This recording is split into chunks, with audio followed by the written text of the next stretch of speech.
up-and-coming Republican senators in his conference didn't want him there anymore, like Ted Cruz, Josh Hawley, some of the other ones, a couple of the new ones that are likely to come in the next Congress. So he knew his time was up.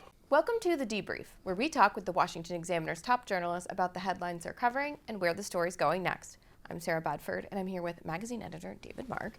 And David, Mitch McConnell announced this past week that he is stepping down as Senate GOP leader.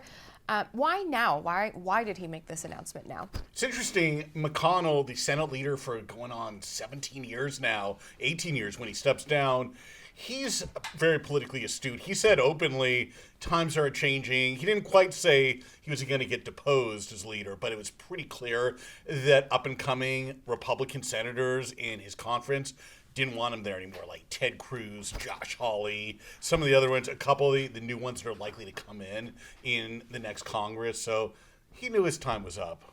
Who do you think is likely to replace him? We're already sort of starting to see that race take place. So who do you think is a contender, and then how long do you think that process takes?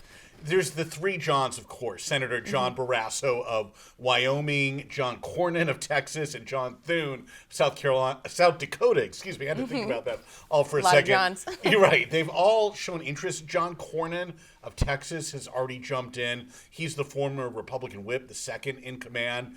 But there could be others that decide to run. I don't think we'll have any idea really until the elections, if based not just on who gets the Senate majority minority, but of course whether Donald Trump becomes president or not. If he's the incoming Republican president, you better believe he's going to want to dictate who his negotiating partners are with on Capitol Hill. Even if he loses, he still might try to, but that's a whole other discussion. What challenges do you think the next leader is going to face, and what do you think the qualities that the next Senate majority or the next Senate GOP leader should have that maybe McConnell has acknowledged he doesn't have for this moment?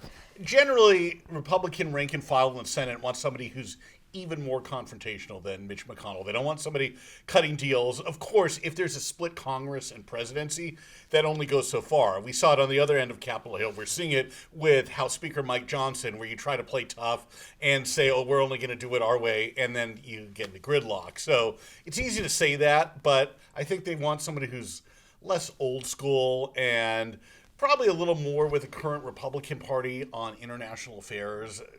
McConnell is big into Ukraine aid. Most of these other characters very much are not. So that's one issue. But I think what happens with Trump is really the determining issue. Well, David, thank you so much for being here today. You can Thank get you. more reporting from David and the rest of the political team at WashingtonExaminer.com.